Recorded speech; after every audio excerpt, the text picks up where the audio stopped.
வணக்கம் நண்பர்களே.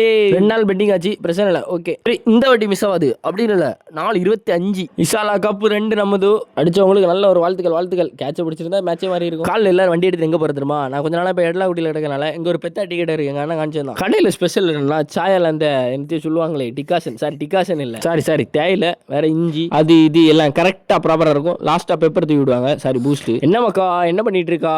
இதுதான் எங்களோட ராஜா நம்ம பப்ளு. ஆளு வெளியே உள்ளேன்னு கோவத்தில் இருக்காரு. மேலே தூக்கி வச்சிருக்கனால சாயா குடிச்சிட்டு வந்து படுத்தோம் தான். அதுக்கப்புறம் கொஞ்ச நேரம் கழிச்சா எந்திரிச்சேன். கொஞ்ச நேரம் இல்லை, ரொம்ப நேரம் ஆச்சு. குடிப்புக்கு பாலையும் காப்பியும் போட்டோம். நானே சிஎஸ்சி டிபார்ட்மெண்ட் இங்கே சிவில் டிபார்ட்மெண்ட் ஒர்க்கு தந்தா எப்படி ப்ரோ? நம்ம மச்சான் வீடியோ எல்லாம் நடந்துட்டு கல் போட வேலைகள் இருந்து குடிப்பு கொஞ்சம் சுக்காபி ஸ்பான்சர் பண்ணாங்க. நல்லா இருந்துச்சு. காபி குடிச்சது ஒரு 12 மணி போல. அதுக்கப்புறம் உடனே வீட்டு வந்து உச்சி சாப்பாடு. வீடியோ பார்த்துருப்பீங்க. கிரிக்கெட்னு ஒரு சம்பவம் வரவே இல்லை. வரும் கூடிய சீக்கிரம் வரும். வேணாம் பெரிய ஒரு விஷயம் நடந்து போச்சு. அதனால இப்போதைக்கு கிரிக்கெட் இல்லை. ஒரு 2 நாள் அண்ணே தண்ணி கேன் போட வந்தோன்னா தூக்கி சிலிண்டர் தூக்கி வச்சிட்டாங்க. ரொம்ப வருத்தம் ப்ரோ. கிரிக்கெட் ஆடாமல் இருக்கிறது. ஒரு டே ஒரு 2 நாள் ஓகே. ஒரு வாரம் 2 வாரம்னா செம. சாப்பாடு முடிச்ச கையோடி லெமன் டீயை குடிப்புக்கு போட்டு வயிறுக்கு ஒரு லாக் போட்டோம்.